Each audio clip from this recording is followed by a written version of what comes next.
तो स्वागत है दोस्तों आपका सीधिया व्लॉग्स में। तो आज का ये थर्ड वीडियो होने वाला है। इस वीडियो में मैं दादाजी से फिर से कुछ एक क्वेश्चन पूछने वाला हूँ, तो बने रहिए वीडियोस में। चलिए शुरू करते हैं। पहला प्रश्न। तो आज का मेरा पहला प्रश्न है दादाजी से कि एक इंसान कैसे आदर्श जीवन जी सकता है, क्योंकि प्रत्येक व्यक्ति यही सोच के जीता है कि वो अपने जीवन में सबसे उच्चतम लक्ष्यों को प्राप्त कर पाए, और अपनी मानसिकता के हिसाब से तो वो सही जी रहा होता है। लेकिन जो शास्त्रों के निमित्त किस तरह से एक व्यक्ति अपने जीवन में वो सभी कार्यों कर सकता है जिसके लिए उसका जन्म हुआ है और जो आवश्यक भी है।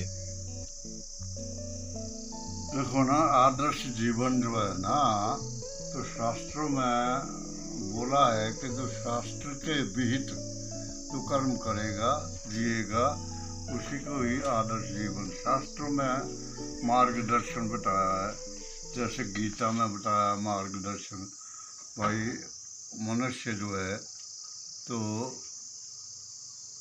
कैसे जी सकता है, मानव जीवन किस लिए पैदा हुआ, और ऐसे तो जीव संसार में जितने भी है, पशु पक्षी से लेकर सबके अंदर जो है जीव है, आत्मा है, भगवान का अंश है उनमें भी। परंतु मनुष्य के लिए एक विशेष बताया है कि वो धर्म का पालन करे।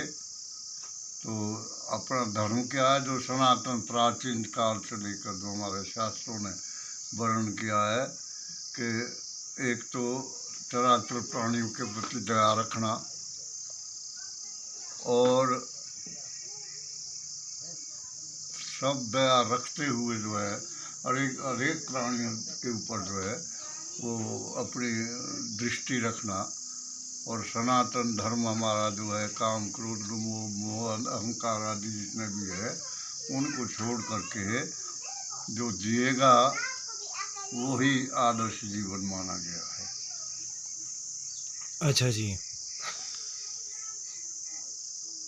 तो इसके अलावा जैसे अभी हर एक इंसान के जीवन में कोई ना कोई समस्या बनती रहती है, जैसे कोई भी समस्या ख़त्म हुई तो दूसरी बन जाती है।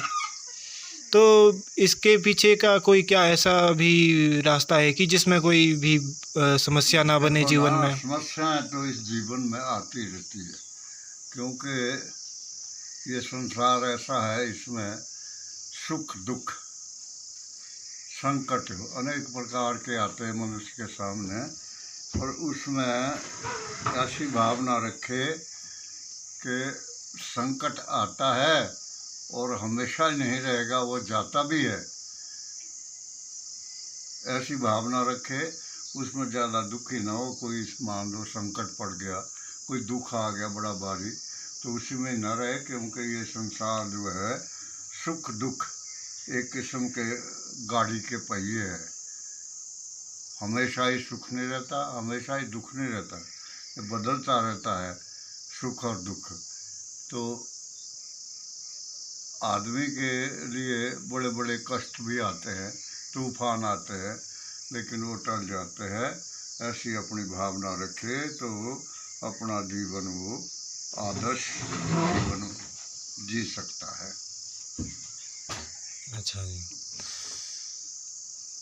तो जैसे कि इंसान के सामने कई परिस्थितियाँ आती है, कुछ एक परिस्थितियाँ ऐसी होती है कि कुछ एक वक्त के लिए तो इंसान सुधर भी जाता है।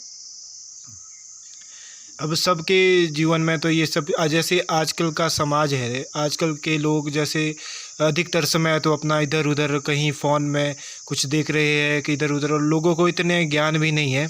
तो क्या लोगों के लिए आप बताना चाहेंगे कि सबसे सही रास्ता क्या हो सकता है कि वो अपना कर्म भी सही हो जाए उनका, और अपना जीवन भी सही हो जाए, और हर तरह से वो अपने आप को डेवलप कर पाए, अपना विकास कर पाए? देखिए, मानव जो है मनुष्य के अंदर बोला है ना, जानवर और मनुष्य में भेद क्या है। ऐसे तो आहार निद्रा भय मैथुन च, ये आहार खाना पीना हुआ, भय हुआ, निद्रा हुई, और जितने भी संसारिक क्रम हैं वो पशु और आदमी में समानता माने गए हैं। तो इसलिए मनुष्य में विशेष क्या होता है कि धर्म, मानव धर्म को समझे।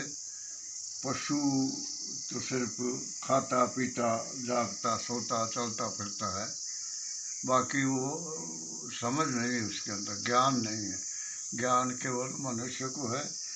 तो मनुष्य जो है ज्ञान के द्वारा, अगर हमारे शास्त्रों में जो ज्ञान वर्णित है उनके अनुसार अगर वो चलता है तो उसका जीवन भी सुधरता है और वो अच्छा आगे सुधार भी कर सकता है जीवन में। शास्त्रों को देखे और अच्छे लोगों के सत्संग में जाए तो अपना सुधार कर सकता है।